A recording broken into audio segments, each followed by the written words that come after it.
నరదిష్టికి నాపరాలు పగులుతాయి అంటే ఏంటో అనుకున్నాను. నరదిష్టికి గుమ్మడికాయ మాత్రం మాడి మసైపోయింది. ఈరోజు మార్నింగ్ లేసినెమ్మటే బయట మొత్తం ఇలా చెల్లాచెదురు అయిపోయి పడిపోయింది. చూసారా అసల? నేనేంటో అనుకున్నా. నల్లగా ఉండేసరికి ఏంటిదా ఇది అనుకున్నా. కానీ తీరా చూస్తే గుమ్మడికాయ అనమాట. లోపల మొత్తం మాడిపోయి నల్లగా అయిపోయి ఇలా కింద పడిపోయింది. అసలు భలే భయమేసింది ఫస్ట్ చూసినెమ్మటే.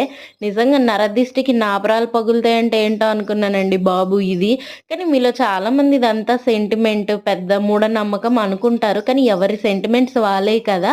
మీకు లేదు అనేది ఎంత నమ్మకమో మాకు ఉంది అనేది అంతే నమ్మకం. ఈ రోజుల్లో ఎవరిష్టాలు వాళ్ళయి కాబట్టి ఒకళ్ళ ఇష్టాల్ని మీకు హర్ట్ చేసే రైట్స్ లేవు. ఓకేనా? ఈ ఈ నిజంగా ఇలా గుమ్మడికాయ కుళ్ళిపోవడం నరదిష్టి వల్ల అని మీలో ఎంతమంది నమ్ముతారు? ఇది నిజమా కాదా కామెంట్ చేయండి. కామెంట్స్ ఏవి ఎక్కువొస్తే అది నిజమని నేను గూడా అనుకుంటాను. కానీ నిజం కాదు అనేయి వచ్చినా నేను నమ్మను. ఎందుకంటే నా సెంటిమెంట్ నాది. ఇది అమావాస్య రోజు జరిగింది ఖచ్చితంగా. ఇంక నేను తీసి కొత్త గుమ్మడికాయ అనేది కట్టేసాము. Next video